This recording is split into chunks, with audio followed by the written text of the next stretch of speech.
BNP chairperson ও সাবেক প্রধানমন্ত্রী বেগম খালেদা জিয়া মারা গেছেন। ইন্না লিল্লাহি ওয়া ইন্না ইলাইহি রাজিউন।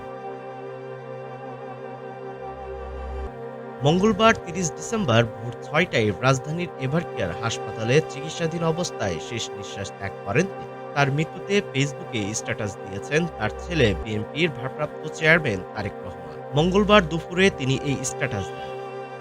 তারেক রহমান বলেন, আমার মা বিএনপি চেয়ারপারসন বেগম খালেদা জিয়া সর্বশক্তিমান আল্লাহর ডাকে সাড়া দিয়ে আজ আমাদের ছেড়ে চলে গেছেন। ইন্না লিল্লাহি ওয়া ইন্না ইলাইহি রাজিউন। অনেকের কাছে তিনি ছিলেন দেশনেত্রী, আপসীর নেত্রী। অনেকের কাছে গণতন্ত্রের মা, বাংলাদেশের মা। আজ দেশ গভীরভাবে শোকাহত এমন একজন পথ প্রদর্শককে হারিয়ে, যিনি দেশের গণতান্ত্রিক পথযাত্রায় অনিঃশেষ ভূমিকা রেখেছেন। আমার কাছে খালেদা জিয়া একজন মমতাময়ী মা, যিনি নিজের সমগ্র জীবন উৎসর্গ করেছেন দেশ ও মানুষের জন্য। আজীবন লড়েছেন স্বৈরাচার, ফ্যাসিবাদ ও আধিপত্যবাদের বিরুদ্ধে।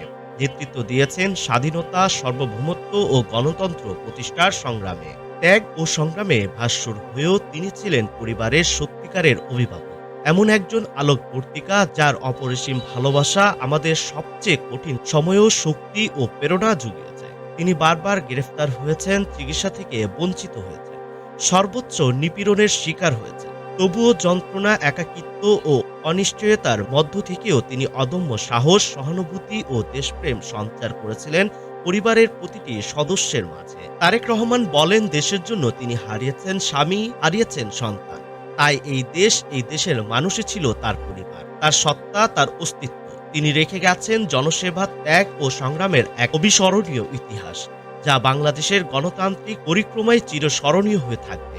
শেষে তিনি বলেন, আপনারা সবাই আমার মার জন্য দোয়া করবেন। তার প্রতি দেশবাসীর আবেগ, ভালোবাসা ও বৈশ্বিক শ্রদ্ধায় আমি ও আমার পরিবার চিরকৃতজ্ঞ।